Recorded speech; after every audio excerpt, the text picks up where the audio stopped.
महाराष्ट्रामध्ये लव्ह जिहादच्या अनेक घटना घडत आहेत आणि या घटना सातत्यानं घडत आहेत.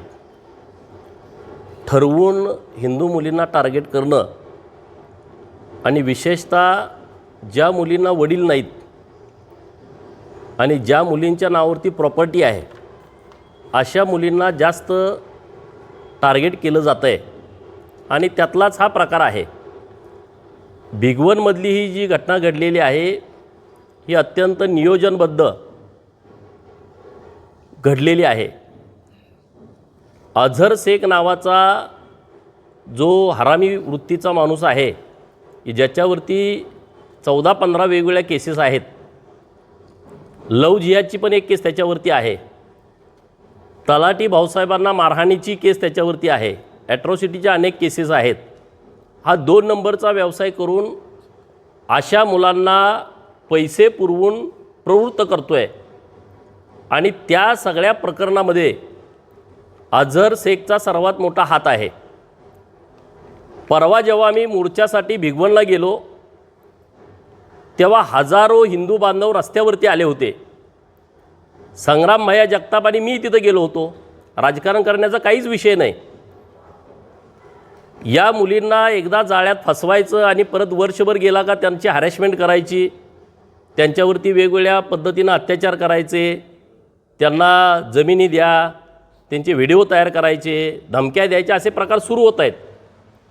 आता जो विषय समोर आला आहे त्यामध्ये मुलीचं स्टेटमेंट असं आहे की बाबांनो, गोपीचंद पडळकर आणि जगताप हे जे बोलत आहेत ते खोटं आहे. पोलिसांचं म्हणणं असं आहे की मुलगी सज्ञान आहे, तिचं वय 21 पूर्ण आहे आणि मुलगी सज्ञान असल्यामुळं ती जो जबाब देईल त्या जबाबाप्रमाणे कायद्याप्रमाणे आम्ही कारवाई करणार. आता माझं या सगळ्या विषयावरती म्हणणं एकच आहे. कायदा काय म्हणतोय की 21 वर्ष मुलीची पूर्ण असल्यामुळं 18 वयापेक्षा जास्त तिचं वय आहे, त्यामुळं ती जे म्हणल ती सज्ञान असल्यामुळं तिला स्वातंत्र्य आहे. परवाच्या दिवशी जो व्हिडिओ याच मुलीनं पोलीस प्रशासनाला पाठवला, पोलीस अधिकाऱ्यांच्या व्हॉट्सअपला पाठवला, त्यांच्या वेगवेगळ्या पत्रकारांना त्यांनी पाठवला, मुलीच्या आईला पाठवला, मुलीच्या मामाला पाठवला. तो व्हिडिओ काय आहे मी तुम्हाला ऐकवतो.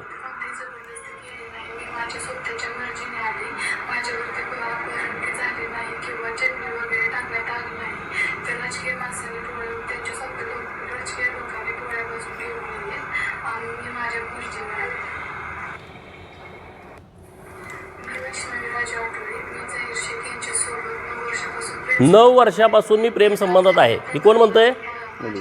मुलीनं हा व्हिडिओ काय आम्ही तयार केला आहे का? नाही. ह्या मुलीनं परवाच्या दिवशी व्हिडिओ तयार केला आणि सर्व पोलीस अधिकाऱ्यांना पाठवला. आता माझं म्हणणं काय आहे, आम्ही हेच म्हणतोय ना, महाराष्ट्रात ओरडून सांगतोय की लव्ह जिहाद काय प्रकार आहे, तर हाच लव्ह जिहाद प्रकार आहे ना. आज ही मुलगी 21 वर्षाची आहे. म्हणजे आता तिचं आधार कार्ड माझ्याकडे आहे. आधार कार्डावरती जन्मतारीख किती आहे बघा, 16/3/2005. 16/3/2005 म्हणजे अजून 21 वर्ष तिला पूर्ण व्हायचे आहेत. आता मी तुमच्याशी बोलतोय, फेब्रुवारीत महिना आहे, अजून पुढच्या महिन्यामध्ये तिला 21 वर्ष पूर्ण होत आहेत. ती काय म्हणते, 9 वर्षापासून माझे याचे संबंध आहेत. 9 वर्ष म्हणजे ती मुलगी 12 वर्षाची होती. म्हणजे या लोकांनी 12 वर्षाची मुलगी म्हणजे 5वी-6वीला ही मुलगी आहे तेव्हा या मुलीला टार्गेट केलं आहे, तेव्हा ही बळी मुलगी पडलेली आहे आणि तेव्हापासून या मुलीवरती अत्याचार सुरू आहे. आत्ता माझं पोलिसांना म्हणणं असं आहे, तुम्ही मुलगी सज्ञान आहे, मुलगी जसं म्हणेल तसं करतो असं तुमचं म्हणणं आहे.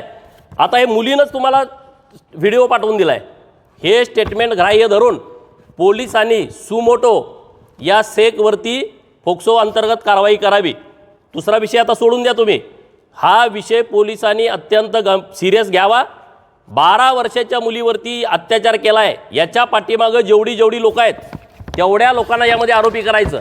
आज रात्री 2 वाजता स्टेटस काय टाकतोय, एवढी मस्ती, एवढा माज येतो कुठून? कुणाशी हा एकनिष्ठ आहे? कोण ह्याला पाठबळ देत आहे असली प्रकरणं करण्याला? ह्यानं स्टेटस ठेवला आहे आणि काही थोड्या वेळानंतर तो मुलगा आणि मुलगी पोलीस स्टेशन बारामतीला हजर झालेत. पोलीस स्टेशन बारामतीला हजर होण्यापूर्वी त्याने एक नोटरी तयार केली आहे. पोलिसांनाही सापडत नाहीत. म्हणजे नोटरीवाल्यानं कसे गेले? नोटरीवाला ह्यांना कोणी मिळवून दिला? हे तर नवीन मुलं आहेत, ह्यांना काही एवढं बाहेरचं माहीत नाही. नोटरीवाल्यावर पण गुन्हा दाखल केला पाहिजे. काही पत्रकार मित्रांना पोलिसामध्ये हजर होण्यापूर्वी त्यांनी बाईट दिली आहे. कसं काय त्यांचं कॉन्टॅक्ट झालं?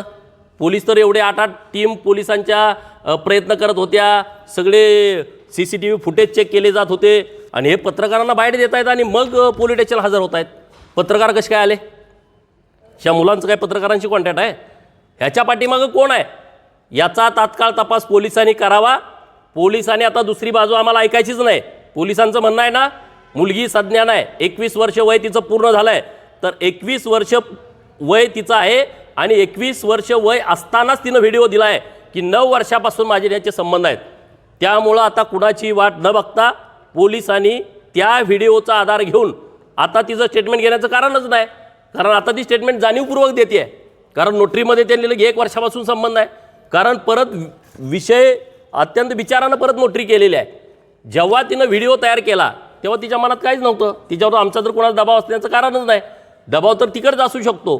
त्यामध्ये तिनं स्पष्टपणे सांगितलं की 9 वर्षापासून माझे संबंध आहेत. म्हणजे ती 12 वर्षाची मुलगी होती, 5वी-6वीची मुलगी होती. अशा मुलीवरती अत्याचार केला आहे, अशा मुलीवरती अन्याय केला आहे. पोलिसांनी आता बघ्याची भूमिका घेऊ नये, कायद्याच्या पळवाटा अजिबात काढू नयेत. आता तुमच्या म्हणण्याप्रमाणेच आमचं म्हणणं आहे की 21 वर्ष वय पूर्ण झालेली मुलगी म्हणते आहे, तो व्हिडिओ पोलिसांना पाठवते, तो व्हिडिओ पत्रकारांना पाठवते. महाराष्ट्रातल्या सर्व इलेक्ट्रॉनिक मीडियाच्या माध्यमातून तो महाराष्ट्राच्या समोर व्हिडिओ आला आहे, त्यांच्या नातेवाईकांच्या समोर व्हिडिओ आला आहे, सर्व सोशल साईटवरती तो व्हिडिओ आहे आणि स्पष्टपणे तिचा उल्लेख आहे 9 वर्षापासून माझे संबंध आहेत. म्हणजे आता तात्काळ पोलिसांनी कुठलाही बाकीचा आता विचार न करता त्या व्हिडिओच्या आधारे आता मुलीचं स्टेटमेंट घेतो. मुलगी स्टेटमेंट बदलेल. आता मुलीचं स्टेटमेंट घेण्याची आवश्यकता नाही, कारण ती अल्पवयाची आहे. जेव्हा तिच्यावरती अत्याचार झाला आहे तेव्हा ती 12 वर्षाची आहे. त्यामुळं पोलिसांची जबाबदारी आहे, त्यांनी सुपोटो गुन्हा दाखल करावा.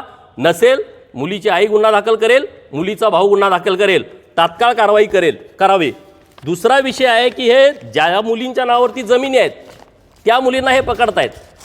काही विवाहित महिलांना त्यांनी पकडलं आहे, काही विधवा महिलांना पकडलं आहे की ज्यांच्या नावावरती मोठी प्रॉपर्टी आहे आणि मग त्यांना जाळ्यात घ्यायचं, ती प्रॉपर्टी विकायची आणि परत त्यांना सोडून द्यायचं. किंवा विवाहित महिलांना ज्यांचे पती सर्व्हिसला आहेत, ज्यांचे पती चांगल्या मोठ्या उद्योगात आहेत, त्यांना जाळ्यात ओढून घ्यायचं आणि मग त्यांचे व्हिडिओ तयार करायचे, मग त्यांना ब्लॅकमेल करायचं, मग पैसे द्या, प्रॉपर्टी काढून द्या, अमुक द्या, तमुक द्या. असं आता ह्या मुलीच्या नावावरती 7/12 आहे. हे आम्ही तुमच्यासमोर पुराव्यानिशी बोलतो आहे. यांचं षडयंत्र तुम्ही बघा. ह्या मुलीला वडील नाहीत, तिचं जबाबदार घरात कुणीच नाही, लहान भाऊ आहे, आई आहे, विधवा आहे, तिचं लग्न ठरलं आहे, 22 तारखेला तिचं लग्न होतं आणि असा बाका प्रसंग ठरवून प्लॅनिंग करून एका या कुटुंबावरती मोठ्या प्रमाणात अन्याय केला गेला आहे. बारामतीच्या, दौंडच्या आणि इंदापूरच्या धनगरांना माझं आव्हान आहे, तुम्ही अत्यंत जबाबदारीनं या प्रकरणामध्ये लक्ष घाला. हा अझर नावाचा हरामखोर त्या परिसरातल्या हिंदू मुलींना टार्गेट करतोय. आत्तापर्यंत इंदापूर तालुक्यातल्या 25 हिंदू मुलींच्यावरती अशा पद्धतीचा अटॅक केला गेला आहे. अशा पद्धतीनं त्यांना फसवलं आहे. काही मुलींना परत आणण्यामध्ये हिंदू कार्यकर्ते यशस्वी झालेत, परंतु काही मुली ऐकून घेण्याच्या मनस्थितीमध्ये नाहीत. आता तुम्ही सर्वांनी बारामतीच्या पोलीस स्टेशनच्या बाहेर थांबावं. पोलिसांना पुणे ग्रामीण SP साहेबांशी मी सकाळी बोललो आहे, ॲडिशनल SP साहेबांशी बोललो आहे, DYSP साहेबांशी बोललो आहे. आता आमचं म्हणणं इतकंच आहे, तुम्ही काम केलं आहे त्याबद्दल आमचं कुठलंच दुमत नाही. DG ऑफिसला पण माझी विनंती आहे की त्या मुलीचा जो व्हिडिओ परवाच्या दिवशी आला आहे त्या व्हिडिओमध्ये ती मुलगी स्वतः कबूल करते आहे की 9 वर्षापासून माझ्या संबंध सुरू आहेत, तर त्याबाबत सुमोटो गुन्हा दाखल करावा. अन्यथा आम्हाला परत रस्त्यावरती उतरवायची वेळ येऊ देऊ नये. आम्ही आता या विषयामध्ये जर पोलिसांनी कारवाई नाही केली तर मी स्वतः या प्रकरणामध्ये तिथं रस्त्यावरती उतरणार आहे. आणि त्यामुळे माझी विनंती आहे, आता कुठलाही विचार न करता मुलीच्याच व्हिडिओवरनं हा गुन्हा दाखल करावा अशी विनंती पोलीस प्रशासन पुणे यांना आहे.